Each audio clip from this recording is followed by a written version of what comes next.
Bună ziua și bine v-am găsit pe canalul Sănătate din Natură. Astăzi o să vorbim despre busuioc.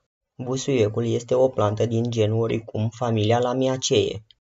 Este o plantă erboasă originală din Asia tropicală. Atinge între 20 și 60 de cm înălțime, având frunze de culoare verde deschis mătăsoare, cu lungimi cuprinse între 1,5 și 5 cm și late la circa 1-3 cm. Florile sunt de culoare albă aranjate într-o terminație numită racem. În mod neobișnuit pentru familia Laminaceae, cele 4 stamine și pistil nu merg de sub marginea superioară a corolei și se sprijină pe cea inferioară. După polinizare cu ajutorul insectelor, corola cade și ulterior se dezvoltă 4 anchene în interiorul calixului bilabial. Planta are un gust asemănător cu al anasonului, numit și anis, având un miros puternic dulceag începător. Busuiocul este foarte sensibil la frig, el crescând bine în condiții de căldură și umezeală. Termenul de busuioc provine din limba greacă, basileus, însemnând rege. Despre această plantă spunându-se că a crescut pe locul unde împărații Constantin și Elena au descoperit Sfânta Cruce. Dicționarul englez Oxford menționează unele speculații conform cărora busuiocul ar fi fost folosit la câteva unguente sau medicamente regale.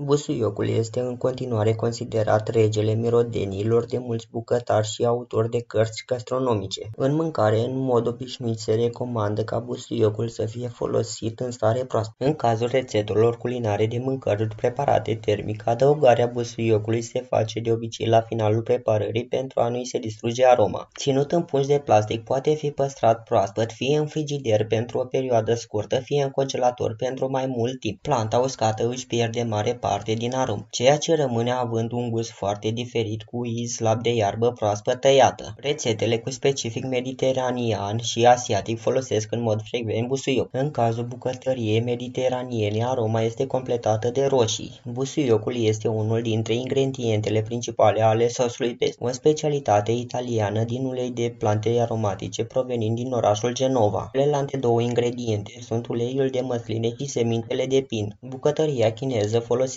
specialități de busuioc proaspăt sau uscat pentru supe și alte feluri de mâncare. În Taiwan, bucătarii adaugă busuioc proaspăt unei supe cremă numită gentang sau frunze de busuioc fierte în ulei la pui prăjit. Busuiocul este gătit câteodată cu fructe proaspete sau adăugat în gem de fructe sau sosuri, de obicei cu căpșuni, dar și cu zmeurăși sau prune. Se consideră că busuiocul cu frunza plată folosit în bucătăria vietnameză, care are o aromă ușor diferită, este mai potrivit pentru felurile de mâncare cu fructe. Atunci când sunt înmuiate în apă, unele varietăți de semințe de busuioc devin gelatinoase și se folosesc în băuturi asiatice sau desert, precum faloda sau șerbetul. Aceste semințe sunt cunoscute sub numele de sabja, subja, takmaria, tukmaria sau semințe de falod. Semințele se mai folosesc și în Ayurveda, sistemul medicinal tradițional al Indiei. 100 de grame de busuioc uscat conține 251 de calorii, 14,4 proteine și 4 lipide, 61 de carbohidrați și 40,5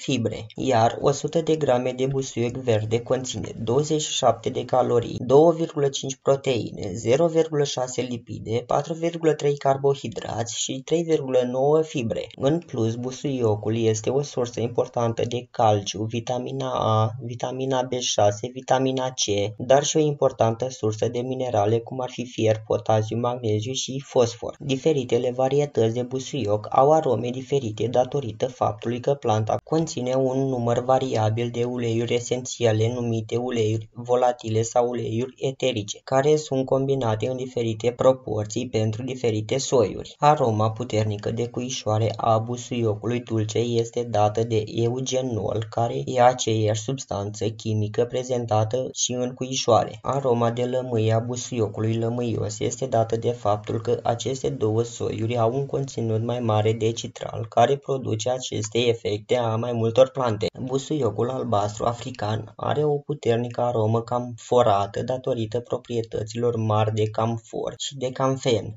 Busuiocul prezintă un remediu natural pentru tratarea și vindecarea diverselor afecțiuni: bronșită, afecțiuni gastrointestinale, febră, gută, dureri de stomac și multe altele. Are efecte carminative, diuretice, antiseptice, antiinflamatoare, antiîmbătrânire, antioxidante, imunitare și adaptogene, antivirale, antibacteriene, sedative și revigorante. Infuzia preparată din frunze de busuioc se recomandă în cazul în care pacientul suferă de crampe, infecții urinare, dureri de cap, laringită, faringită, gripă, vomă, fiind și un excelent stimulator a poftei de mâncare. Consumul zilnic al acestei infuzii ajută și la tratarea și vindecarea cefaleei, colicilor intestinale, colitelor de fermentație. Înțepăturile de insecte, rănile și enzemele se pot trata prin aplicarea unor comprese cu frunze de busuioc sau cu tinctură de busuioc. De asemenea, pentru stimularea poftei de mâncare se recomandă a se administra vin de busuioc. Busuiocul furnizează o cantitate bună de vitamina A și C, dar și de acid rosmarinic. De asemenea, este o sursă excelentă de calciu și fosfor, minerale esențiale pentru dezvoltarea țesuturilor osoase, a dinților, rinichilor, sistemului imunitar, ritmul cardiac și a contracțiilor musculare. De asemenea, busuiocul conține cantități importante de vitamina K, vitamină necesară fabricării proteinilor ce participă la coagularea sângelui. Această vitamină joacă un rol important în fortifierea oaselor.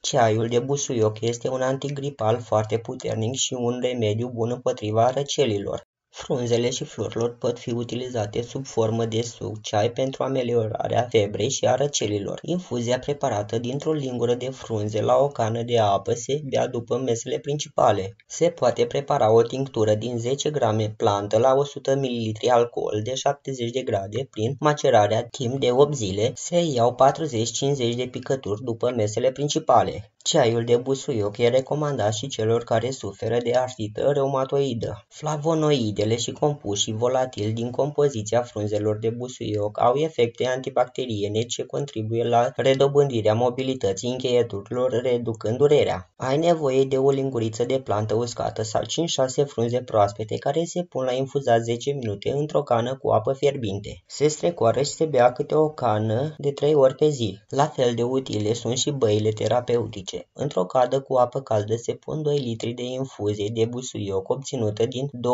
mâini de busuioc. Baia durează 20 de minute și se repetă de măcar 2 ori pe săptămână. Busuiocul întărește sistemul nervos, combate stările depresive și ajută la reglarea psihomentală. Busuiocul este recomandat în durerile de cap cu cauze diferite, tensiune arterială scăzută, oboseală, probleme biliare sau constipație. Are efecte stimulente la nivelul circulației sanguine de la nivelul creierului. Datorită proprietăților sale decongestive și antibacteriene, busuiocul ajută la combaterea infecțiilor și la eliberarea căilor respiratorii superioare. Totodată contribuie la recăpătarea mirosului pierdut. Tratamentul cu busuioc ajută la distrugerea bacteriilor asociate cu aceste boli precum listeria, stafilococul aureus, E. coli, Yersinia enterocolita.